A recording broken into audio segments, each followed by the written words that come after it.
I know a lot of farmers out there are curious about what happened with the Maha involvement in Trump's Secretary of Agriculture nominee. And it ended up going to Brooke Rollings, who is not someone I've ever come across in the agricultural world, certainly not within the regenerative agriculture world.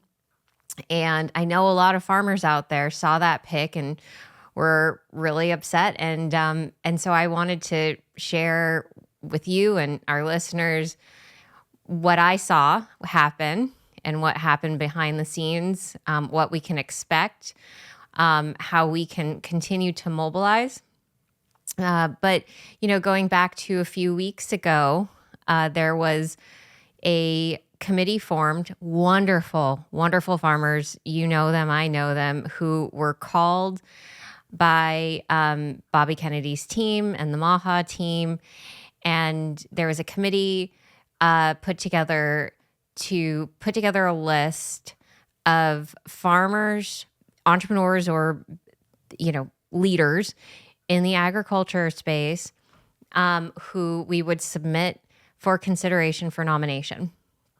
And the team that came together, incredible names, leaders, real true leaders in the soil and regenerative movement came together, put together an exhaustive list, called everybody in the community and said, who is interested in what role, who has the availability. I know you got a call too. Well, because we all adore you.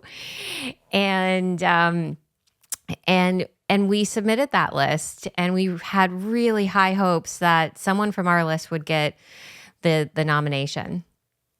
And what I heard was that at Mar-a-Lago at the time, there was this horse trading happening, and agriculture was put into a different bucket than the HHS departments. So FDA, CDC, NIH, those all kind of were under Bobby's umbrella.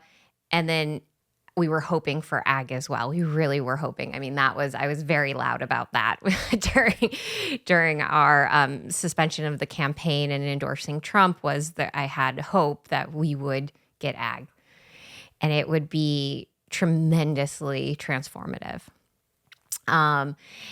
We would fix many of the issues around protecting domestic production.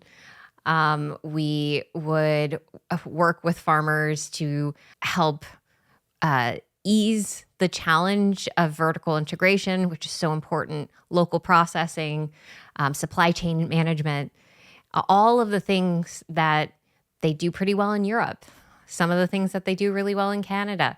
But in the United States, somehow we have failed so significantly.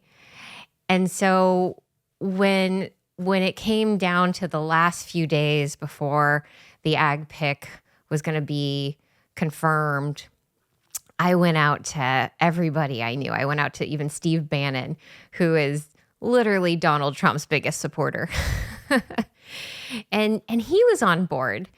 And I was hearing murmurs that at the table at Mar-a-Lago with all of the big decision makers, we got very close. And John Kempf even got close to getting the nomination. And they love the idea of a real regenerative Amish farmer representing an important cabinet position. But something happens, as it always seems to. and we got traded out. We got traded out for Brooke Rollins, who I honestly didn't know much about, but found out she's a CEO of America First Policy Institute, which raised $21 million, and most of that went to the MAGA PAC. And then during the first Trump administration, she was acting director of the United States Domestic Policy Council.